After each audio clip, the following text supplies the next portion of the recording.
مذاہب کے ساتھ کیسے برتاؤ کیا جائے، ان کے ساتھ کیسے تعلقات رکھا جائے، اس کے بارے میں بھی وضاحت کی گئی قرآن میں بھی، اور نبی کریم صلی اللہ علیہ وسلم نے بھی اس کی وضاحت کی۔ بلکہ ایک موقع پر مجھے کہنے دیجئے کہ ایک صحابی ایک حضرت موسیٰ علیہ السلام کے ماننے والے سے، جن کو ہم یہودی کہتے ہیں، تو وہ ان سے ان کا جو مناظرہ ہو گیا، جھگڑا ہو گیا اور مار پیٹ تک نوبت آ گئی۔ یہودی کا کہنا تھا کہ حضرت موسیٰ علیہ السلام افضل ہیں، اور صحابی کہہ رہے تھے کہ حضرت محمد صلی اللہ علیہ وسلم سب سے افضل ہیں۔ تو ان کو غصہ آ گیا، انہوں نے جو ہے اس کو تھپڑ مار دیا اس یہودی کو۔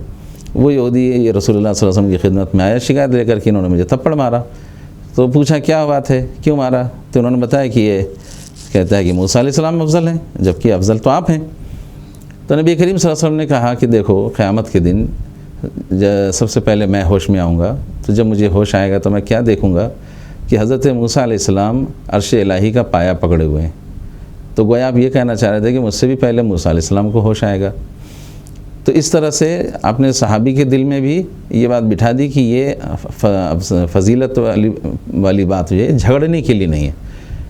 تو آپ کی رحمت دیکھیے کس طرح سے کہ اس یہودی کے لیے بھی آپ نے اس کی بھی دلداری کی۔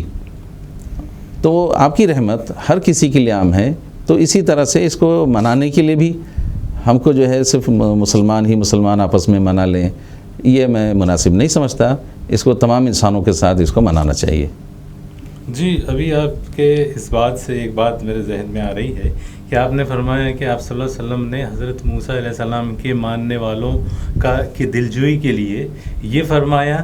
کہ آپ کے جاگنے سے پہلے بھی حضرت موسیٰ علیہ السلام وہاں پر جاگے ہوئے ہوگے، موجود ہوگے۔ اس عنوان سے میں یہ کہنا چاہوں گا کہ ہمارے یہاں پر جو ایک بہت ہی مشہور تاریخ داں ہیں انٹرنیشنل لیول کے، ان کا نام ہے مائیکل ایچ ہارٹ۔ انہوں نے ایک کتاب لکھی ہے دی 100 کر کے۔ جی، اس کتاب میں most influential personality of history انہوں نے رکھا ہے کہ تاریخ کی با اثر شخصیات ابھی تک کی تاریخ میں جو گزری ہیں، اس میں بڑے بڑے سائنٹسٹ ہیں، بڑے بڑے دھرم گرو ہیں، ہمارے حساب سے پیغمبر ہے۔ لیکن آپ دیکھیے کہ یہ جو مائیکل ہارٹ ہے، یہ کرسچن مذہب کے ماننے والے ہیں، لیکن انہوں نے اس کتاب میں پہلے نمبر پر اللہ رب العزت کے آخری رسول حضرت محمد صلی اللہ علیہ وسلم کو رکھا ہے ایک نمبر پہ، کہ یہ شخصیت سب سے زیادہ با اثر شخصیت ہے سارے اس میں۔ دوسرے نمبر پہ ایک سائنٹسٹ کا نام آتا ہے نیوٹن، ہمیں جانتے ہیں، اور تیسرے پر حضرت عیسیٰ علیہ السلام کا نمبر رکھا ہے۔ تو اس بات سے بھی یہ بات ظاہر ہو رہی ہے کہ اس شخص نے پوری ریسرچ کر کے کس پرسنالٹی کے سماج میں کتنے سکسیزفلی اثرات رہے ہیں، اس کو دیکھتے ہوئے جب ترتیب دی تو ان 100 میں ایک نمبر پہ اللہ کے آخری رسول حضرت محمد صلی اللہ علیہ وسلم کو رکھا ہے۔ تو اس عنوان سے آپ سے یہ جاننا چاہیں گے کہ اتنی ساری شخصیتیں ہونے کے باوجود بھی آپ صلی اللہ علیہ وسلم کا سب سے اونچا مقام انہوں نے رکھا ہے، تو آخر اس کے پیچھے کچھ بات تو ہوگی، وہ کیا بات ہو سکتی ہے آپ کے اینگل سے، تو وہ ہم ناظرین کے لیے جاننا چاہیں گے۔ اس کی وجہ یہ کہ آپ کے ذریعے سے جو انقلاب برپا ہوا وہ ایک ہماگیر انقلاب تھا، یعنی زندگی کے ہر گوشے میں اس سے آپ نے انقلاب برپا کیا ہے، چاہے وہ سیاسی میدان ہو، سماجی میدان ہو، قانون اور لا اینڈ آرڈر کی بات ہو، اور تعلیمی جو ہے انقلاب ہو، عورتوں کے لیے، بچوں کے لیے، غیر مسلموں کے لیے، یعنی دیگر مذاہب کے لوگوں کے لیے، بین الاقوامی تعلقات کے لیے بہترین اصول آپ نے دیے۔ اور جو انقلاب لایا آپ، ایک تو یہ کہ بہت ہی کم مدت میں، اور دوسرا یہ کہ بہت ہی مکمل انقلاب، یعنی ایک پورے معاشرے کو آپ نے تبدیل کر کے رکھ دیا،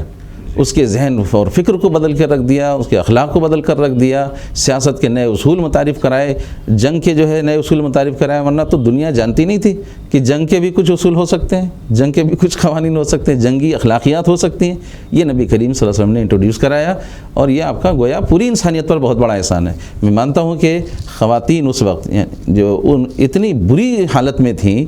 کہ اگر محمد رسول اللہ صلی اللہ علیہ وسلم نے عورتوں کے مقام کو بچایا نہ ہوتا، ان کا تحفظ نہ کیا ہوتا، ان کو عزت نہ دی ہوتی، تو آج بھی عورت کی بری حالت ہوتی۔ یہ نبی کریم صلی اللہ علیہ وسلم ہیں جنہوں نے سب سے پہلے عورتوں کی عزت، ان کی عصمت اور ان کی حفاظت، ان کی قدر اور ویلو کو جو ہے دنیا کے سامنے پیش کیا۔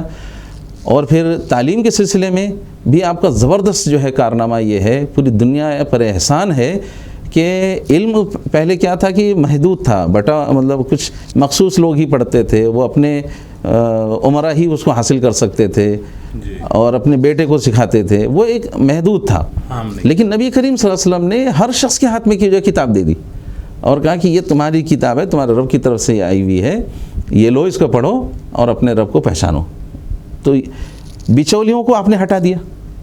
آپ نے ہر انسان کو براہ راست ان کے رب سے جوڑا، ان کے مالک سے۔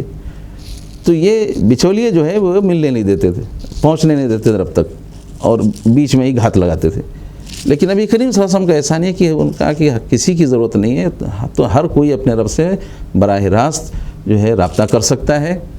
اور اس کی مرضی معلوم کر کے اس کو خوش کر سکتا ہے، اس سے دعائیں کر سکتا ہے، اور بھی بہت سارے اس کے فوائد تھے۔ تو اسی لیے وجہ ہے کہ توحید جو ہے وہ بہت ہی مقبول ہوا، کیونکہ یہ بہت پرکشش چیز تھی۔ جی، آپ کا کہنے کا مطلب یہ ہے کہ آپ صلی اللہ علیہ وسلم کو وہ مقام جو ملا ہے 1 نمبر کا 100 میں، اس کی وجہ رہی ہے کہ آپ نے معاشرے کو بدل کے رکھ دیا۔ وہ معاشرہ کہ جہاں پر عورتوں کی کھلے عام خرید و فروخت ہوتی تھی، ان پہ ظلم زیادتی کی جاتی تھی، وہ لوگ بات بات پر جھگڑے کیا کرتے، لیکن جب وہ ایمان جب ان کے دل میں گھر کر گیا تو وہی لوگ عورتوں کے محافظ ہو گئے اور امن قائم کرنے میں اٹھ کر کھڑے ہو گئے اور ظلم زیادتی کو روکنے والے بن گئے۔ یہ وجہ ہو سکتی ہے، اس سکسیس کی وجہ ہو سکتی ہے کہ آپ صلی اللہ علیہ وسلم کا اتنا یہ اس کا ایک پہلو ہے کہ سماجی بدلاؤ لائے آپ نے، لیکن آپ نے ہر فیلڈ میں کم از کم 3 بڑے شعبوں کا ذکر مائیکل ہارٹ نے کیا ہے۔ لیکن اگر دیکھا جائے تو مکمل اور ہماگیر انقلاب زندگی کے ہر شعبے میں، جیسا کہ میں نے کچھ کا تذکرہ کیا ہے۔ اب اس کے بعد میں ہم جس سماج میں رہ رہے ہیں، جس وقت میں جی رہے ہیں، اور ہمارے سماج کی طرف ہم نظر دوڑاتے ہیں تو کچھ برننگ ایشوز بھی ہمیں دیکھنے کو ملتے ہیں۔ تو اس پر سیرت کے تعلق سے کیا تعلیمات، کیا رہنمائی مل سکتی ہے اس کے تعلق سے؟ اب دیکھیے کہ آج کے زمانے میں اولڈ ایج ہوم کہ جس میں ہمارے سماج کے بزرگوں کو اپنے گھر میں نہ رکھتے ہوئے اولڈ ایج ہوم میں جا کر رکھ دیتے ہیں، وہاں ان کو شفٹ کر دیتے ہیں، اور وہاں پر وہ پوتروں بچوں کی خدمت سے محروم ہو جاتے ہیں، ان سے بات کرنے میں محروم ہو جاتے ہیں۔ یہ ایک سمجھیے کہ سماج میں ایک ناسور کی طرح ایک چیز ہے جو سماج میں دوریاں پیدا کر رہا ہے۔ اس کے تعلق سے آپ صلی اللہ علیہ وسلم کی سیرت اور تعلیمات سے کیا رہنمائی مل سکتی ہے؟ یہ چیز کیسی ہے آپ صلی اللہ علیہ وسلم کی تعلیم کی نظر سے؟ آپ نے اچھی بحث چھیڑی ہے۔ دیکھیے، یہ اولڈ ایج ہوم یا پھر آرفنیج، یہ سب اصل میں یہ درشاتے ہیں، یہ بتاتے ہیں کہ ہمارا جو خاندانی نظام ہے وہ بکھر گیا ہے، ٹوٹ پھوٹ کا شکار ہو گیا ہے۔ اگر خاندانی نظام مضبوط رہے تو ماں باپ کو اولڈ ایج ہوم میں جانے کی ضرورت پیش نہیں آئے گی، یا اور الگ سے یتیم خانے بنانے کی ضرورت نہیں پیش آئے گی، کیونکہ وہ گھروں میں ہی پل جائیں گے، اور ماں باپ کی جو عزت گھر میں ہوگی وہ ظاہر ہے کہ اولڈ ایج ہوم میں تو نہیں ہو سکتی۔ لیکن خاندانی نظام بکھر جانے کی وجہ سے یہ ساری چیزیں ہو رہی ہیں۔ نبی کریم صلی اللہ علیہ وسلم نے اس پر بہت زور دیا ہے اور اس کی بڑی اہمیت بتائی ہے۔ آپ نے ایک ابلیس کے حوالے سے یہ بات بتائی کہ ابلیس اپنا عرش پانی پر لگاتا ہے اور اس کے سارے ایجنٹس کو اپنے جو روانہ کرتا ہے، وہ اپنا کام کر کے اس کے آ کے رپورٹنگ کرتے ہیں۔ تو کوئی آگے کہتا ہے میں نے مرڈر کروا دیا، کوئی آگے کہتا ہے میں نے بلاత్కాر کروا دیا، کوئی سے آگے کہتا ہے میں نے جھگڑے لگا دیا، اور کوئی اور کچھ کا، اور ایسے گناتے رہتے ہیں۔ لیکن وہ سب کو کہتا ہے تم نے کچھ نہیں کیا، بیٹھ جاؤ۔ وہ آتا ہے کہ وہ سب کہتا ہے تم نے کچھ نہیں کیا، بیٹھ جاؤ۔ لیکن ایک آتا اور کہتا ہے کہ میں نے میاں بیوی میں لڑائی کرائی، جھگڑا کرایا، یہاں تک لڑایا ان کو کہ وہ دونوں الگ ہو گئے۔ تو ابلیس اٹھ کر اس کو گلے لگا دیتا ہے۔ اس کا مطلب کیا ہے کہ نبی کریم صلی اللہ علیہ وسلم خاندان کی جو بنیاد ہے، میاں بیوی، ان کو بہت اہمیت دینا چاہ رہے ہیں کہ اگر ان کے درمیان اچھے اور خوشگوار تعلقات رہیں گے تو ہی خاندان بہتر بنے گا، کیونکہ کل کے ماں باپ یہی ہے۔ اگر ان کے درمیان اچھے تعلقات نہیں ہوں گے تو پوری نسل بگڑ جائے گی۔ اس لیے اس پر بہت زیادہ جو زور دیا آپ نے۔ تو طلاق جو ہے ایک آپشن رکھا لیکن اس کو آخری چارے کی صورت میں، یہ نہیں کہ پہلے یہ دھکے میں طلاق دے کر کے ختم کر دیا جائے، کہ وہ ایک آخری چارہ ہے، لیکن اس سے پہلے بہت سارا جو پروسیس ہے اس پروسیس کو اگر پر عمل کیا جائے تو پھر طلاق کی نوبت نہیں آئے گی۔ تو آپ نے اس رشتے کو بچانے کی ہر ممکن کوشش کی ہے۔ قرآن میں تو میاں بیوی کے رشتے کو اللہ کی نشانی کہا گیا ہے۔ اب اس کے بعد پھر ماں باپ کے تعلق سے جو آپ نے ہدایات دی ہیں بڑی زبردست ہیں، یعنی اگر کوئی ان کو سمجھ لے تو ماں باپ کو کبھی بھی وہ اور جو ہے اولڈ ایج ہوم میں نہیں بھیجے گا۔ نبی کریم صلی اللہ علیہ وسلم بتایا کہ تم اگر اپنے ماں باپ پر ایک پیار بھری نظر ڈالتے ہو، پیار سے اگر ان کو دیکھتے ہو تو تم کو ایک مقبول حج کا ثواب ملے گا، ایک پیار بھری نظر ڈالنے سے۔ تو ذرا اندازہ لگائیے کہ صرف ایک پیار بھری نظر ڈالنے سے اگر ایک مقبول حج کا ثواب ملتا ہے، جو کہ بڑا دشوار کن کام ہے، تو ان کی خدمت کر کے کیا کچھ نہیں حاصل کیا جا سکتا؟ تو اسی لیے نبی کریم صلی اللہ علیہ وسلم نے بس کہتے ہیں نا کہ ایک دم فائنل بات کر دی،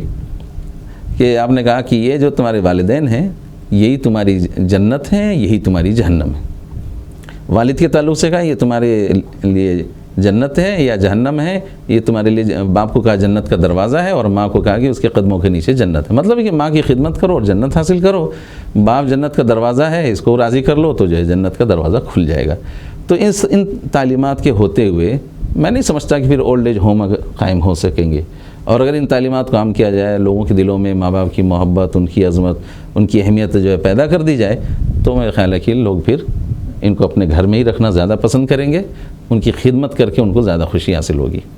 جی، آپ کا کہنے کا مطلب یہ ہے کہ اگر اولڈ ایج ہوم اچھی طریقے سے آباد ہونے لگے تو سماج میں یہ غلط میسج جائے گا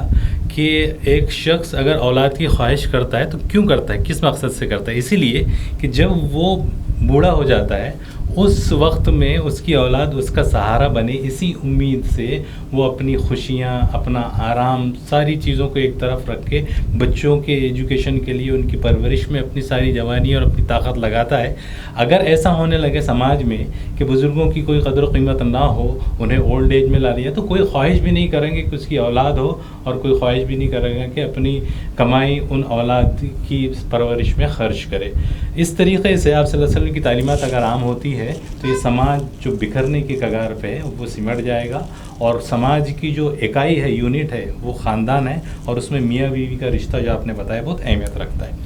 اب برننگ ایشوز ہم نے شروع کیا ہے، تو اس میں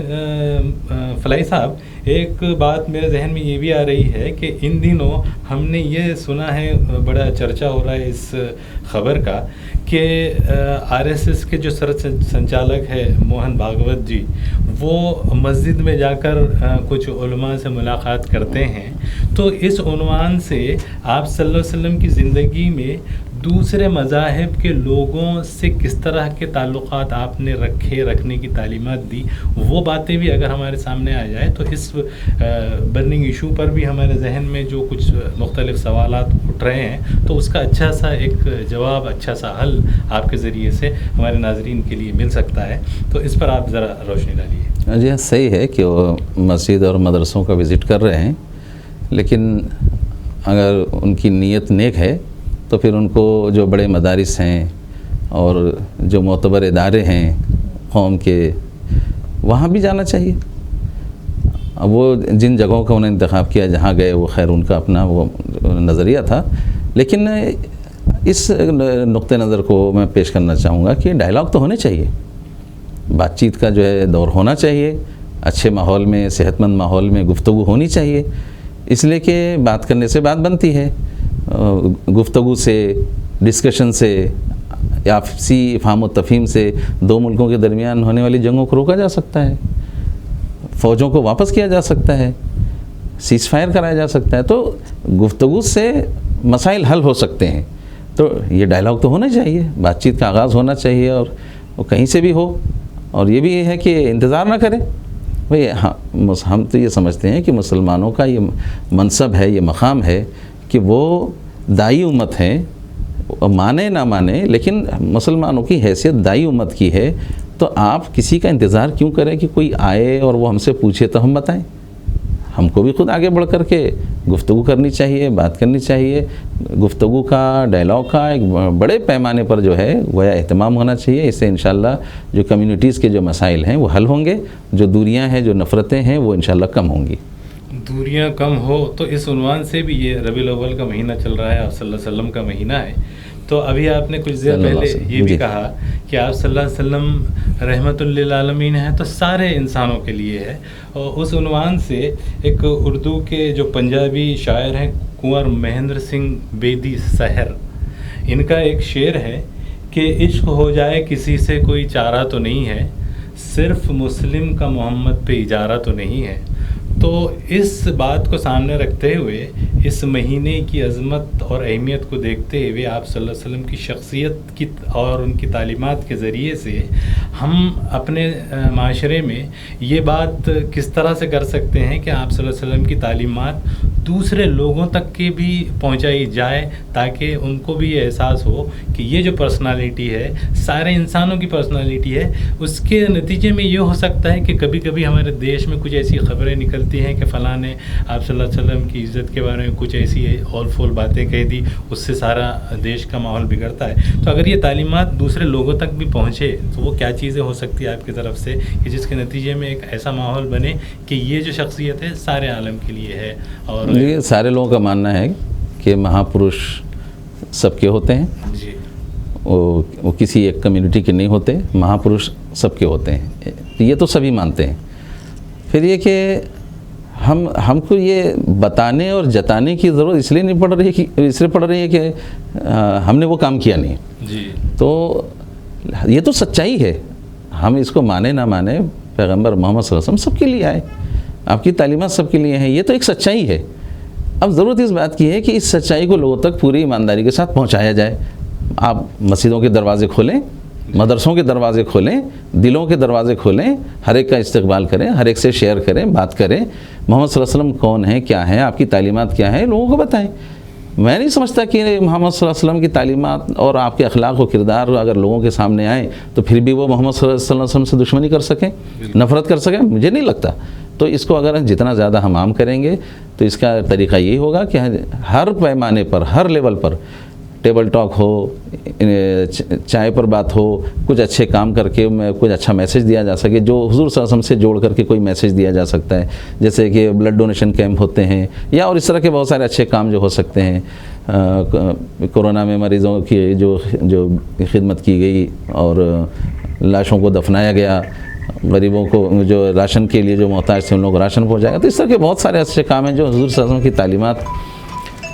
تھی. تو ان تعلیمات کو ہم نے جو محدود کر دیا ہے ان کو اب عام کرنا چاہیے، پھیلانا چاہیے. تو یہی ایک راستہ ہے کہ قول سے بھی اور عمل سے بھی آپ حضور صلی اللہ علیہ وسلم کی تعلیمات کو لے کر کے دنیا میں پھیل جائیے اور اس کو پھیلا دیجیے. جی آپ کا کہنے کا مطلب ہے کہ آپ صلی اللہ علیہ وسلم کی شخصیت اور آپ کی تعلیم ایک خوشبو کی مانند ہے جو ہم نے ناسمجھی میں اپنے ہاتھوں میں بند کر رکھا ہے. اگر اس ہاتھوں کو کھول دیا جائے تو خود بخود یہ خوشبو اڑ کر ان لوگوں تک جائے گی، ان کے دلوں پر اثر کرے گی، اور پھر آپ نے جیسا کہ کہا کہ اس کے بعد شاید کوئی بھی کسی بھی دھرم کا شخص اس شخصیت سے نفرت یا کچھ بدگمانی کے تاثرات اپنے دل میں نہیں رکھ سکے گا. تو ان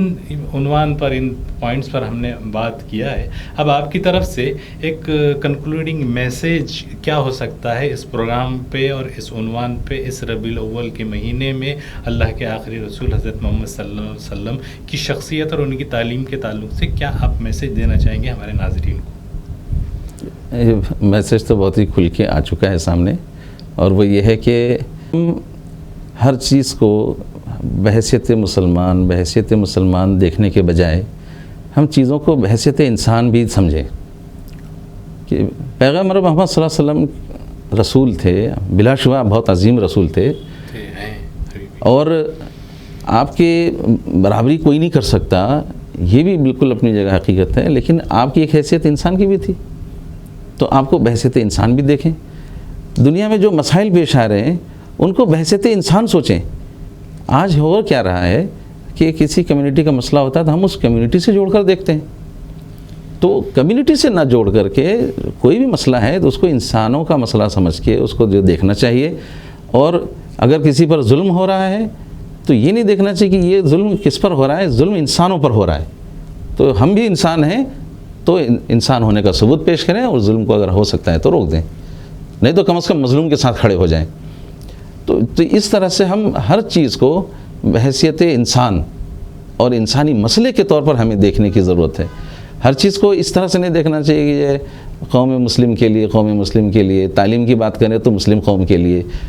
روزگار کی بات کریں تو مسلم قوم کے لیے، اور ہم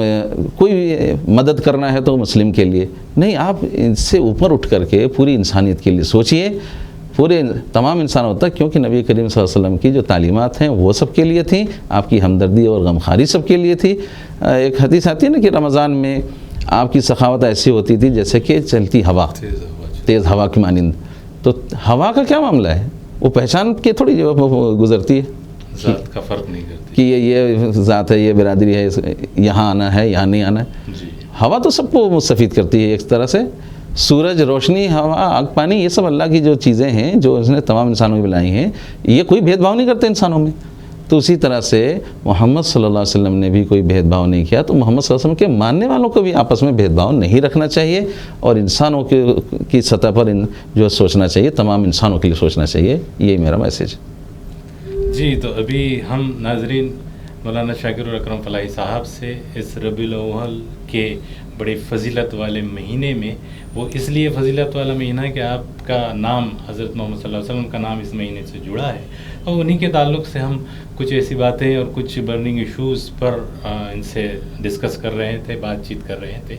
ناظرین، اس طرح کے پروگرام ہم اس لیے لیتے ہیں کہ ان شخصیت جن کو اللہ رب العزت نے محسن انسانیت بنایا ہے، رحمت للعالمین بنایا ہے، ان پروگرام کے ذریعے سے وہ باتیں جو عام طور پر ہمارے سامنے نہیں آتی ہے، وہ باتیں بھی ہمارے سامنے آئیں، اور ہم ان ہستی کو سامنے رکھتے ہوئے ساری انسانیت کے بھلائی کے کام کریں، اور اپنی شخصیتوں کو، ان کی تعلیمات کو سامنے رکھتے ہوئے اپنے سنوارتے ہوئے زندگی گزاریں، تو ضرور